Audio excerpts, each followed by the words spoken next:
Hello जी, good morning, Ram Ram. आप सभी कैसे हैं? आज विद्यालय में दीक्षांत समारोह है, अर्थात अष्टम क्लास के बच्चों की फेयरवेल पार्टी है। आज अष्टम कक्षा के बच्चों को विदाई दी जाएगी। सुबह सबसे पहले सरस्वती वंदना की, उसके बाद थोड़ी देर पढ़ाई की और बच्चों के साथ यहाँ पर हमने फेयरवेल पार्टी आयोजित की। इसमें हमारे विद्यालय के समिति के सदस्य शामिल हुए और भूतपूर्व छात्र वो भैया, उन्हें भी बुलाया गया था।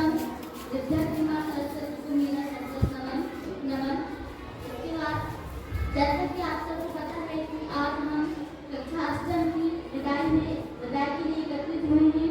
मंचस्वी अतिथियों का स्वागत हार्दिक अभिनंदन है, हार्दिक अभिनंदन करती हूँ और इनके तिलक बंधन हेतु मैं सत्यकांत भैया और हर्ष भैया को बुलाती हूँ कि वो आए और मंचस्वी अतिथियों का तिलक बंधन का स्वागत करें।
वैसे तो आज ये खुशी और दुख दोनों का ही दिन है। खुशी इस बात की कि हम हमारे उज्जवल भविष्य की ओर आगे बढ़ रहे हैं और दुख इस बात का कि जिस स्कूल में हमने बचपन से पढ़ा, इतने अच्छे दोस्त, शिक्षक, ऐसे शिक्षक मिले जिन्होंने हमें अपने परिवार की तरह पाला। मैं उन शिक्षकों का अपना हृदय से धन्यवाद करना चाहूँगी। मुझे वो पुराने दिन आज भी याद है। जब मैं बचपन में पढ़ती थी तो मैं वो दोनों दीदियों का बहुत बहुत धन्यवाद करना चाहती हूँ जिनके कारण मैं आज इतनी आगे बढ़ रही हूँ। वो दीदियों ने मेरे को ये सिखाया कि बेटा, तुम कितनी भी बड़ी परेशानी क्यों ना हो, हर बाधाओं में सामना करना, कठिन से कठिन परिश्रम करना और अपनी मंजिल पार करना। वो दोनों दीदी, राय दीदी और मुमताज दीदी को मैं बहुत बहुत धन्यवाद करना चाहती हूँ। उनके कारण ही मैं आज जो कुछ भी हूँ वो सिर्फ वो दोनों दीदी के कारण है। इस विद्यालय को और आगे बढ़ाना चाहिए, नए नए तरह से बच्चों को पढ़ाना चाहिए, दोस्तों के साथ खूब खेलना, पढ़ाई करना, स्कूल न जाना और इस शिक्षक द्वारा पूछना कि बेटा कल स्कूल क्यों नहीं आए थे, तो बुखार का बहाना बनाना।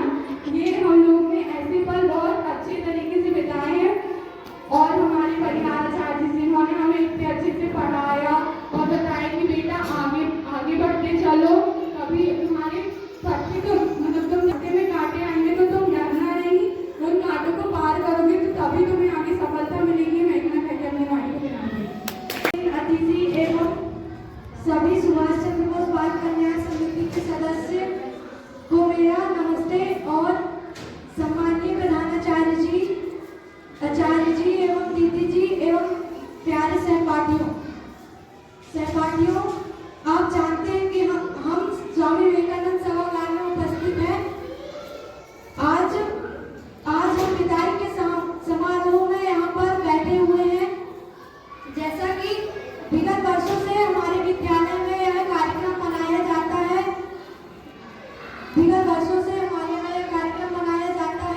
और विदाई के समारोह और विदाई शब्द से ही पता चलता है कि विदाई दुख सुख और दुख दोनों में है। सुख आगे कदम आगे बढ़ते जा रहे हैं और इतना कहकर मैं अपनी वाणी को विराम देती हूँ।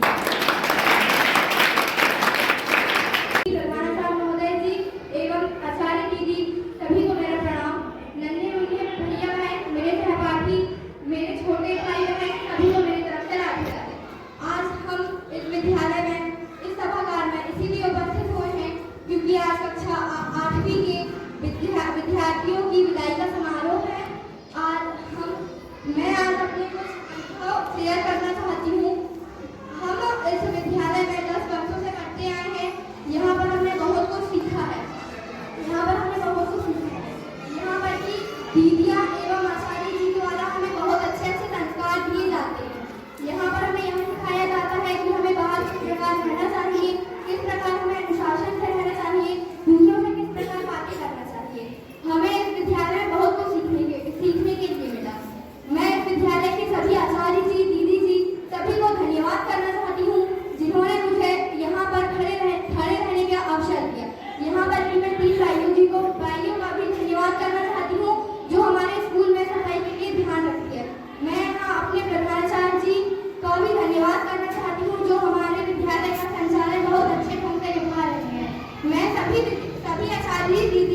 मास्टर जी मेरे सबको नमन। मंच में उपस्थित अतिथि एवं श्री डीसी आचार्य को मेरा सादर प्रणाम। वो मैं काफी शारीरिक और बौद्धिक, मुझे शारीरिक प्रतियोगिता बहुत अच्छी लगती है क्योंकि उसमें खेलना पड़ता है, और उसमें प्रांत क्षेत्र जिला सभी जगह जाना पड़ता है।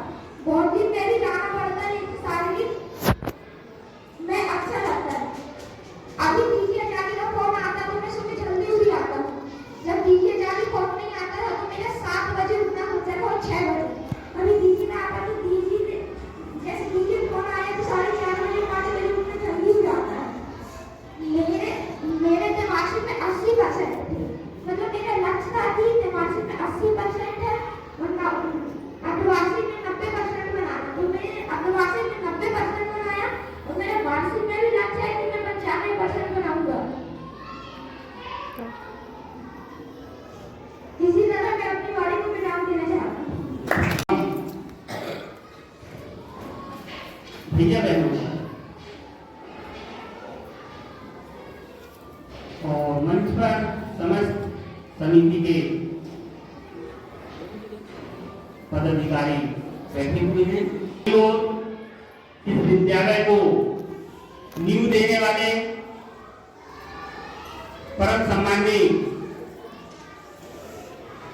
श्री रामनाथ जी ठाकुर, आपका भी मैं हार्दिक स्वागत अभिनंदन करता हूं।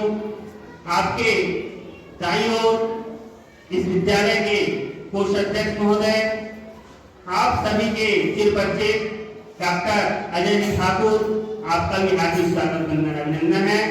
माननीय अध्यक्ष महोदय की बाईं ओर सम्माननीय मोहन जी वैश, आपका भी इस कार्यक्रम में हार्दिक स्वागत अभिनंदन है।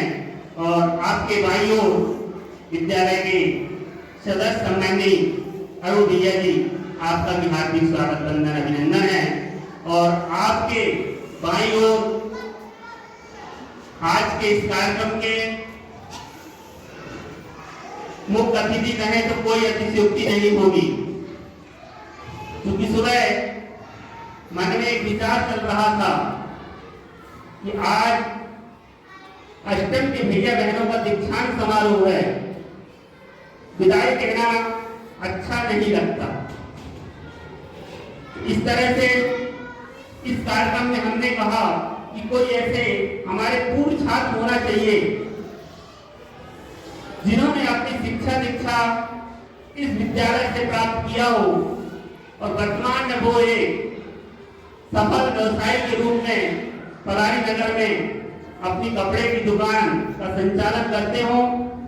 तो सुबह भैया से बात हो रही है, आपके जैसे ही 10 वर्ष तक इस विद्यालय में अपनी शिक्षा प्राप्त किया और सरस्वती जी को नमन करता हूँ। और यहाँ विराजमान सभी सम्माननीय मेरे स्कूल की संस्था के सभी पदाधिकारी और आचार्य जी एवं दीदी जी को बहुत बहुत सादर प्रणाम। मैं कम समय में अपनी बात आप सभी के सामने रखना चाहता हूँ। आज जैसे कक्षा सप्तम द्वारा कक्षा अष्टम का जो विदाई सम्मान समारोह है, उसमें मैं विदाई नाम का शब्द आपसे हटाना चाहता हूँ। आज आप कक्षा अष्टम में पहुंचकर सफलतापूर्वक अगली कक्षा के लिए प्रवेश करेंगे, इसलिए आज आपकी विदाई नहीं होगी। मैं इस संस्था से KG1 कक्षा अरुण से जुड़ा हुआ हूँ और ये मेरे लिए गौरव की बात है। जब मैं 1993-94 में एडमिशन लिया था और आज 2024 तब एक छात्र के रूप में एडमिशन हुआ था और आज मैं यहाँ पर एक अभिभावक के तौर पर इस संस्था से जुड़ा हुआ हूँ। आज वो दिन था जब मैं छात्र था और आज मैं अभिभावक। मेरा बेटा KG1 में युवान अवधवान इस स्कूल में पढ़ता है। यह मेरे लिए बहुत गौरव की बात है और इस स्कूल के लिए बहुत हर्ष की बात है कि मैं चाहता था कि मेरा बेटा भी यही शिक्षा प्राप्त करे और वो आचार्य जी की कार्य कुशलता और आप सभी के आशीर्वाद से यह संपन्न हो पाया। इसके लिए मैं पूरी संस्था का आभार प्रकट करता हूँ। मैं आपसे बस कुछ शब्दों में यही कहना चाहता हूँ, आज आपकी विदाई नहीं है। आप 9वीं क्लास में जाएंगे, पर आप हमेशा सरस्वती सृष्टि जर्नी है जो शायद आप लोग 10-10 लाख रुपए भी खर्च करके कोई अगर कोई बहुत यूनिवर्सिटी है, बहुत अच्छे स्कूल में भी जाएंगे ना, तो वहां ये चीज नहीं मिलेगी। इस चीज के लिए मैं सरस्वती स्कूल की संस्था का बहुत बहुत आखिरी सांस तक आभार प्रकट करूंगा, जो बच्चों के अंदर संस्कार और समाज के प्रति अपनी जिम्मेदारी की व्यवस्था को बताया जाता है बौद्धिक रूप से, और बच्चों के अंदर जो विकास होना है वह भी आपके अंदर किया जाता है। और खेल कूद के माध्यम से मैंने तो किसी स्कूल पे नहीं देखा कि जिला स्तर पर या प्रांत स्तर पर बच्चों को लेके जाया जाता है। यह सिर्फ एक सरस्वती शिशु मंदिर है जो आप सभी को आगे ले जाने में बहुत सहायक होते हैं। और अष्टम के मैं विद्यार्थियों से बोलना चाहूंगा, आप बहुत अच्छे से पढ़ें और आप ये ना सोचें कि आज आपका काम पूरा हो गया। आप 9वीं क्लास आज हमारे पास नहीं है, पर संस्था का बहुत अथक प्रयास है कि 9वीं क्लास 10वीं क्लास को भी हम पढ़ाई में लाके रहेंगे, क्योंकि आपको बहुत ऊपर जाना है तो आपको पहली सीढ़ी, दूसरी सीढ़ी और तीसरी सीढ़ी क्रॉस करना ही पड़ेगा, तब आप बहुत ऊपर जा पाएंगे। क्योंकि जब तक अगर बच्चा हिंदी नहीं सीखेगा तो उसका भारत जैसी हिंदी मातृभूमि में, हिंदू राष्ट्र पर उसका पढ़ाई करने का कोई अधिकार नहीं है, कोई औचित्य नहीं है उसका। भाई आप हिंदी से ही जाएंगे तो ही इंग्लिश सीखेंगे। इस विद्यालय में बहुत सारे उदाहरण ऐसे हैं जिनका मैं शायद अगर जिक्र करूंगा तो बहुत लंबी लिस्ट है। इसलिए आप सभी से निवेदन है कि शिशु मंदिर संस्था में आप अपना सहयोग बनाए रखें, आप अच्छी पढ़ाई करें। मैं आपको उज्जवल भविष्य की कामना करता हूँ। बहुत बहुत धन्यवाद।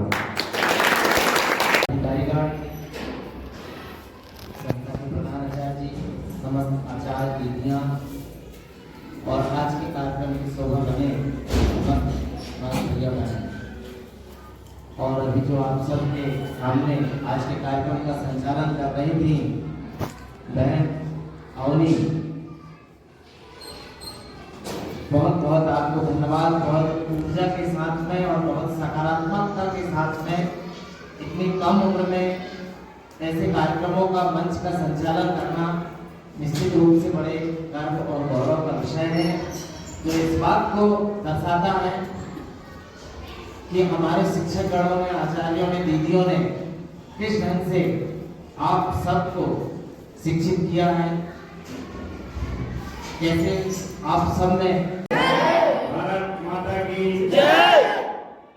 विद्या की देवी माँ की आज का दिन एक यादगार दिन है, और वो यादगार दिन है जो आज हम आपको याद दिलाना चाहते हैं कि जिस प्रकार आपने विद्यालय में 10 वर्षों में विद्याध्ययन किया है, जो संस्कार दिया है आपको हमने, जो आपने सीखा है, उसे हमेशा याद रखना। अतिथियों, प्रधानाचार्य महोदय, अभिभावक बंधु, आचार्य दीदी और भैया बहन, जैसे कि हमारे प्रधानाचार्य ने आपको बताया, आज दीक्षांत समारोह।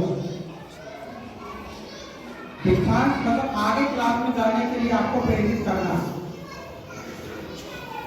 आपको हमने जो भी पढ़ाया, समिति पदाधिकारी ने बोला, बताया कि इसका उसको लेकर के जाना, और अन्य जगह दिखना चाहिए सरस्वती शिशु मंदिर। जैसे हमको भोजन मंत्र सिखाया, हम 4 समाज में बैठे हैं, यदि वहां भोजन परोसा गया है तो हमारे साथ भोजन ना करे, मंत्र ना करे, हम तो कर सकते हैं ना। 4 लोग देखेंगे तो प्रभाव पड़ेगा कि सरस्वती शिशु मंदिर का साथ है। सरस्वती शिशु मंदिर को कहाँ दिखाना है? समाज में ही दिखाना है ना हमको। कहीं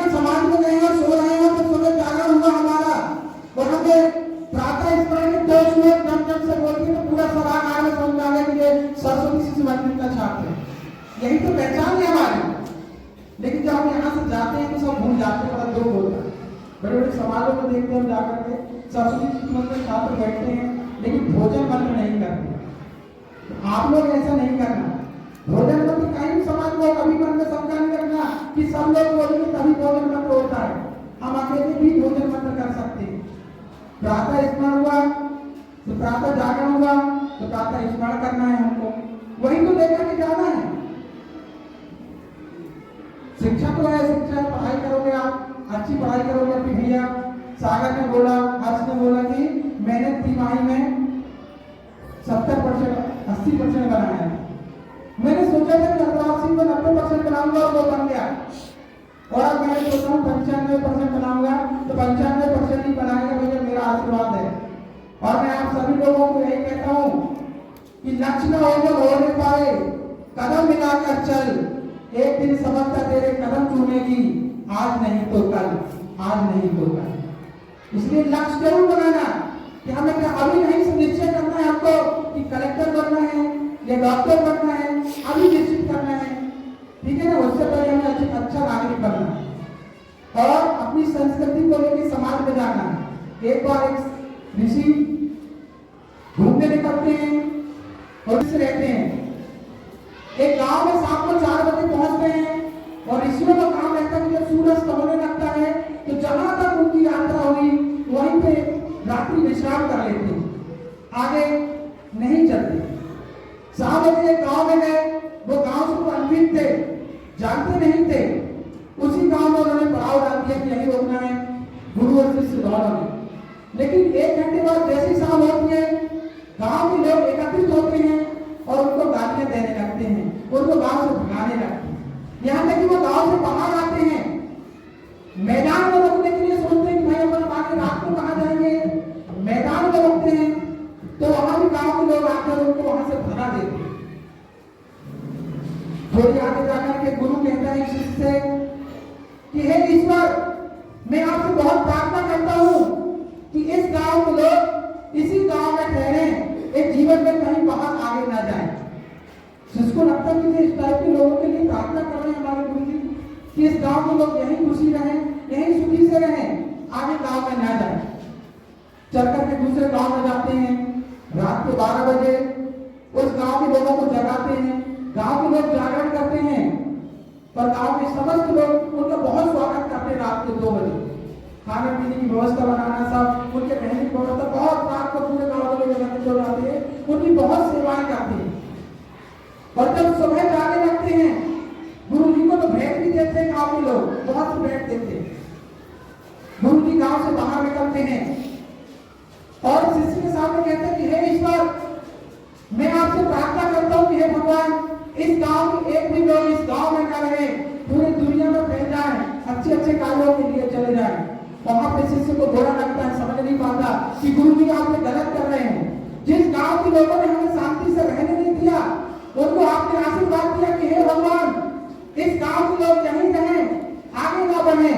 और जिन लोगों ने हमारा रात्रि में स्वागत किया, सम्मान किया, जाते समय हमको भेंट दिया, उसके बाद आप उनको कह रहे हैं, श्राप दे रहे हैं उनको कि इस गांव के एक भी लोग गांव में ना रहे, गांव छोड़ करके बाहर चले जाए। ये तो बड़े दुख की बात है गुरु जी, आप बहुत उल्टा बोल रहे हैं।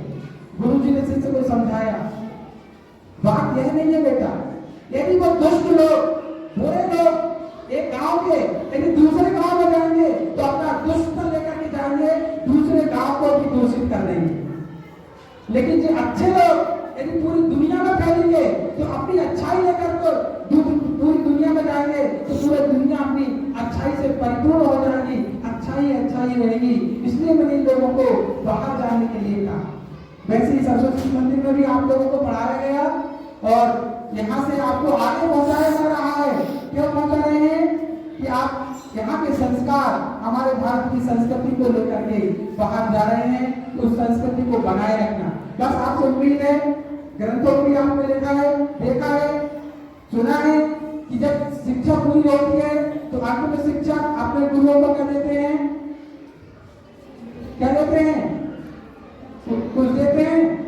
एकलव्य ने क्या दिया था, हम अंगूठे नहीं मांगेंगे आपसे, नहीं आपका हाथ मांगेंगे, आपसे केवल यही मांगेंगे कि अपने जीवन में सरस्वती शिशु मंदिर को याद रखना और बन सके तो हर वर्ष एक एडमिशन अपने आस पड़ोस का जरूर लाके करवाना। हमारी गुरु दीक्षा जो है वही होगी, गुरु दीक्षा आपसे हमारी वही होगी कि हर वर्ष एक विद्यार्थी हर भैया विद्यालय में लाकर के उसको प्रवेश दिलाएगा और उसके लिए कोई ज्यादा मेहनत नहीं करना है। जहां हम अच्छे संस्कार करेंगे, हम कोई समाज में जाकर इतना जो कुछ सीखा है विद्यालय से उसको अपने दिल में धारण करना और उसको अपने जीवन में अपनाने का प्रयास करना और एक समाज में अच्छा नागरिक बनने का प्रयास करना। एक कहानी है, उस कहानी के साथ मैं अपनी बात को समाप्त करूंगा। किसी गांव में एक दंपत्ति रहा करते थे, दोनों पति पत्नी थे। उनका एक बेटा था। उस